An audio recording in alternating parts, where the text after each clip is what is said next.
Dear students, मैं doctor Purnima Dikshit BSc third year inorganic chemistry में कार्ब धात्विक यौगिक पढ़ रहे हैं। हम कार्ब धात्विक यौगिक में आपने 18 इलेक्ट्रॉन नियम पढ़ा।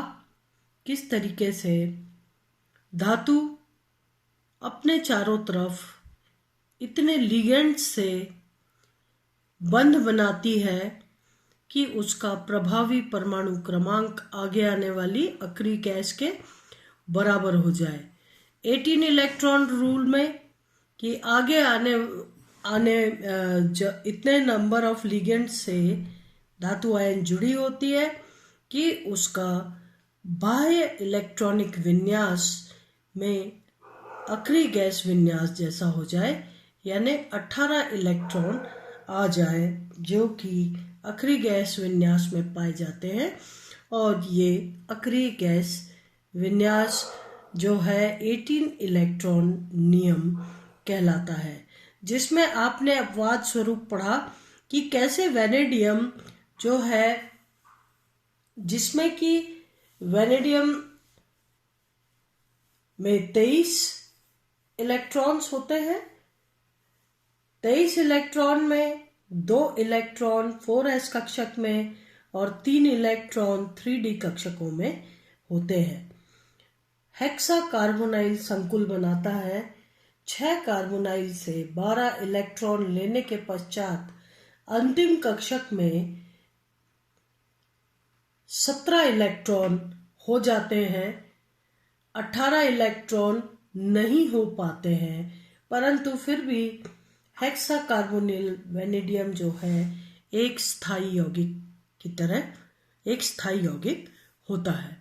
अब अगर धातु कार्बोनाइल बंध की प्रकृति के बारे में हम देखें तो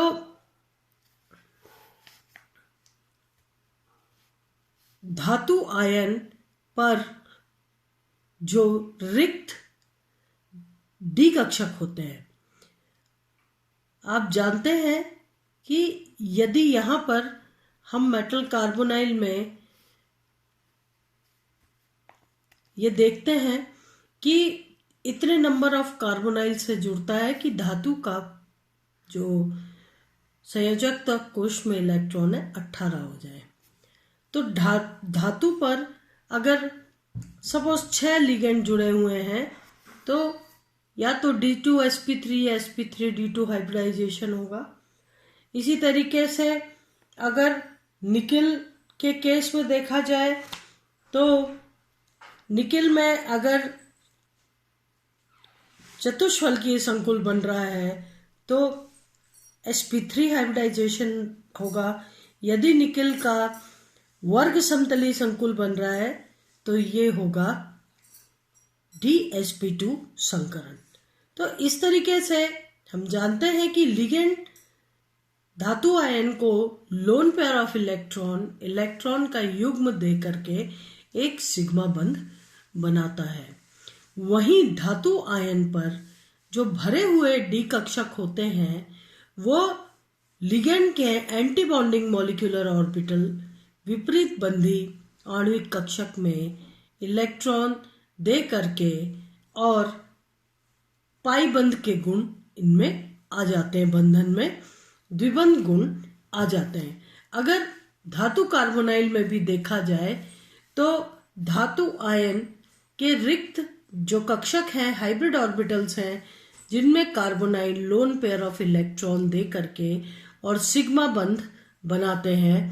तो इस प्रकार से धातु आयन के जो रिक्त कक्षक होते हैं, रिक्त हाइब्रिड कक्षक होते हैं, हाइब्रिडाइज्ड कक्षक होते हैं, उनके साथ कार्बोनाइल का कार्बन की तरफ से लोन पेयर ऑफ इलेक्ट्रॉन उन रिक्त कक्षकों में देकर एक सिग्मा बंध बनाते हैं।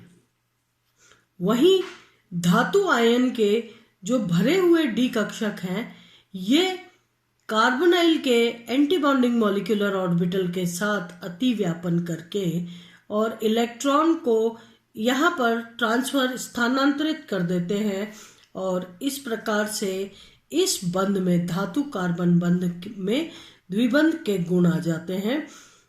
Carbon loan pair of electron धातु के रिक्त कक्षक में और धातु के भरे हुए डी कक्षक से इलेक्ट्रॉन वापस कार्बोनाइल के एंटी बॉन्डिंग मॉलिक्यूलर ऑर्बिटल में शिफ्ट हो जाते हैं। इस तरह इस क्रिया विधि को, जिसमें सिग्मा बंध और पाई बंध एक दूसरे की स्ट्रेंथ को बढ़ाते हैं, इन्हें हम सिनर्जिक मैकेनिज्म कहते हैं। इस क्रिया विधि जिसमें दो प्रकार के बंधन एक दूसरे की सबलता बढ़ाते हैं, उसे हम सहयोगी कार्यविधि या सिनर्जिक मैकेनिज्म कहते हैं। अगर निकिल टेट्रा कार्बोनाइल के केस में देखें तो निकिल टेट्रा कार्बोनाइल NiCO4, इसमें निकिल शून्य ऑक्सीकरण अवस्था में होता है। अगर उसके सिंथेसिस या विरचन को देखें, निकिल लवणों के विलयनों में कार्बन मोनोऑक्साइड गैस प्रवाहित करने पर इस तरीके से निकिल कार्बोनाइल बनते हैं।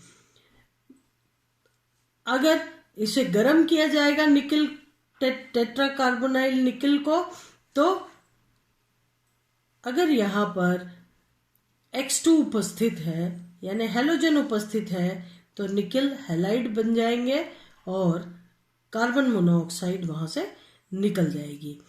इस तरीके से अगर संरचना को देखा जाए तो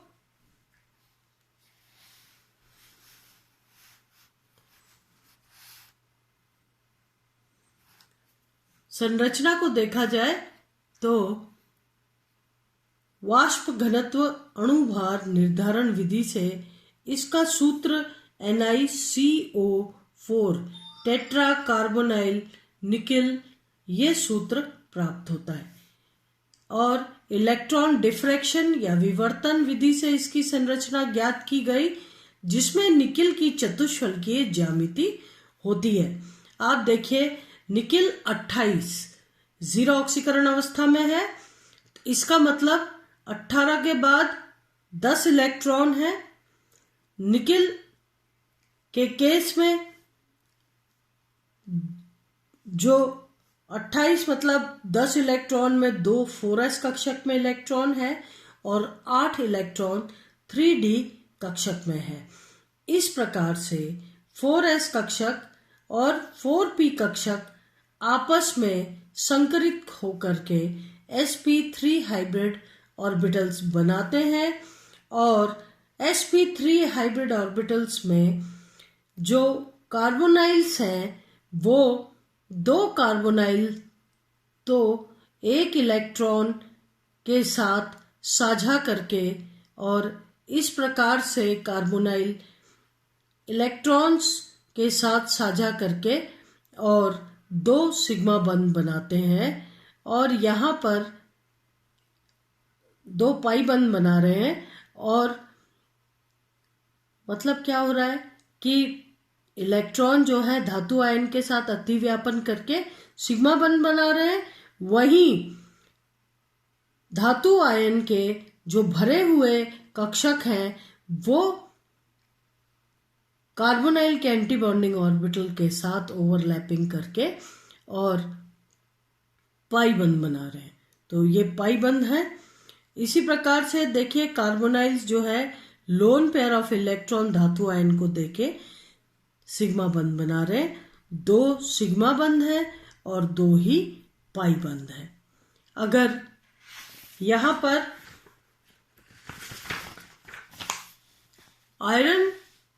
आयरन के केस में देखें तो आयरन कार्बोनाइल्स के साथ मिलकर के आयरन पेंटाकार्बोनाइल बनाता है।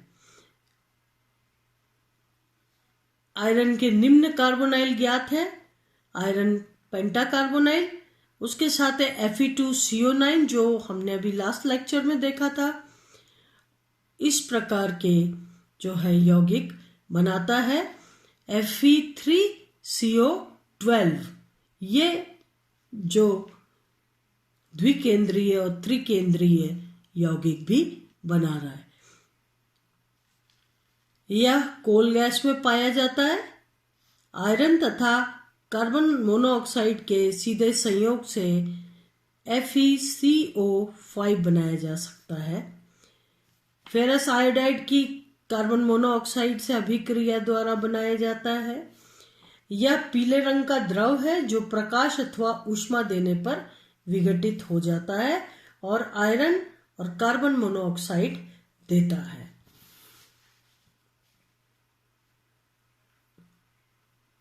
इसके अलावा अगर हम इसकी संरचना को देखें तो संरचना में आयरन CO5 की संरचना एक्स रे डिफ्रैक्शन द्वारा ज्ञात की गई।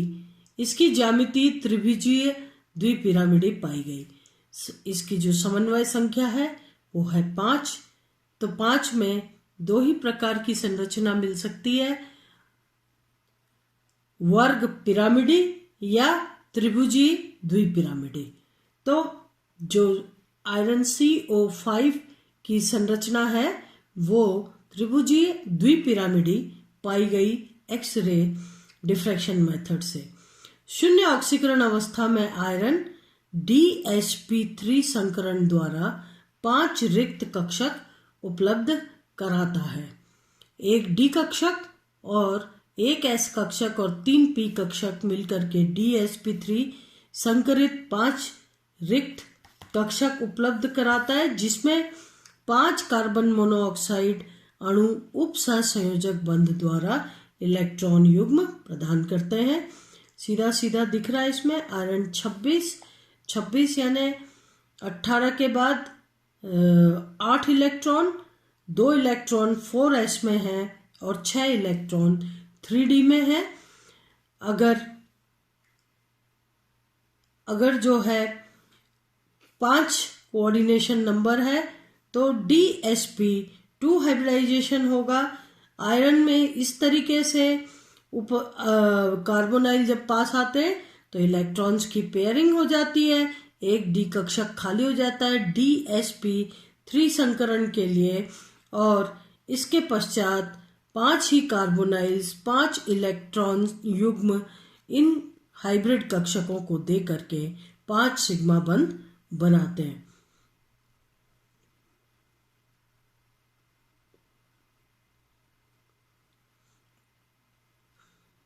इसी प्रकार से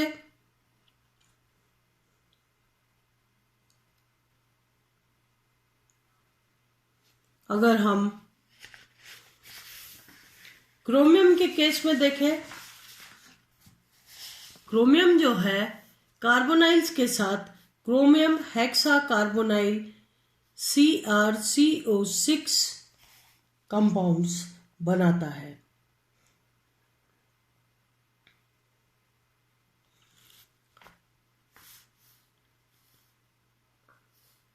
सिक्स्थ बी समूह वर्ग 6 की धातुएं मेटल कार्बोनाइल 6 कार्बोनाइल धातु प्रकार के कार्बोनिल यौगिक का निर्माण करती हैं, जैसा आपने अभी हेक्सा कार्बोनाइल क्रोमियम के केस में देखा है। और ये प्रतिचुंबकीय होते हैं यानी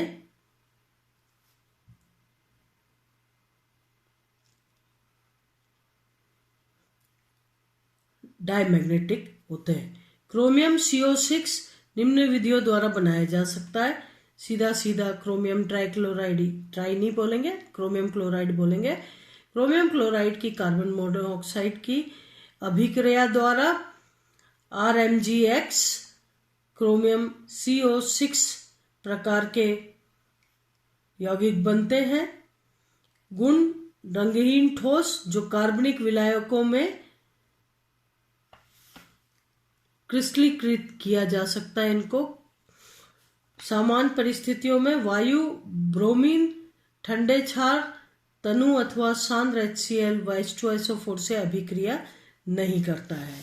अब यहाँ पर अगर संरचना की हम बात करें तो इलेक्ट्रॉन विवर्तन आंकड़ों से यानी एक्स-रे डिफ्रैक्शन मेथड से ज्ञात होता है कि शून्य ऑक्सीकरण अवस्था में D2sp3 संकरण द्वारा क्रोमियम पर परमाणु की अष्टफल की ज्यामिति होती है। DsP2 संकरण द्वारा अष्टफल की ज्यामिति होती है।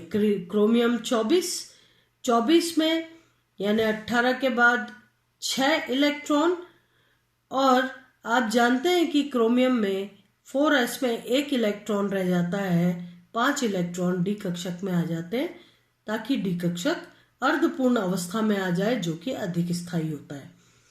तो इस अवस्था में D2sp3 संकरण के पश्चात जो क्रोमियम है वो 6 क्रोमियम 1 2 3, तो यहाँ पर पाई बंध बना लेते हैं, 1 2 3 सिग्मा बंध बनाते हैं, यानी कार्बन मोनोऑक्साइड या कार्बोनिल के कार्बन पर उपस्थित जो 2 इलेक्ट्रॉन है, एक इसके साथ और एक इसके साथ युग्मन करता है। इसी तरीके से दूसरे कार्बोनिल का 1 इलेक्ट्रॉन इसके साथ, 1 इलेक्ट्रॉन इसके साथ युग्मित होता है।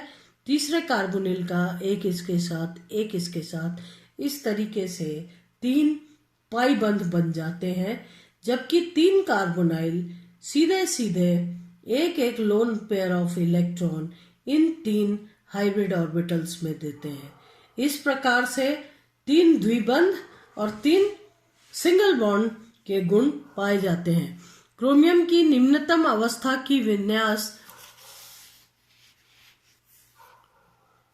क्रोमियम की निम्नतम अवस्था का विन्यास 3d5 4s1 होता है। क्रोमियम निम्नतम अवस्था में रहकर D2sp3 संकरण करता है, जिसमें 3 रिक्त तथा 3 अर्धपूर्ण कक्षक होते हैं। अतः 3 कार्बोनाइल समूह एकल बंध द्वारा तथा 3 द्विबंध द्वारा बंधित होंगे। सभी क्रोमियम कार्बन तथा कार्बन ऑक्सीजन बंध समान होते हैं, जिसे अनुनाद के आधार पर समझाया जा सकता है।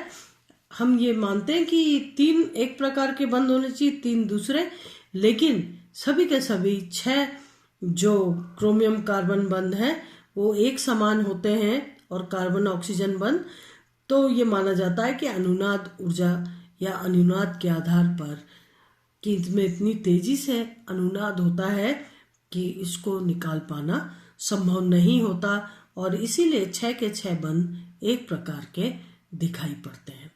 आज यहीं तक करेंगे। अब आगे नेक्स्ट लेक्चर में मैं डॉक्टर पूर्णिमा दीक्षित आपको कार्बोनिल कंपाउंड्स के बारे में समझा रही थी। धन्यवाद।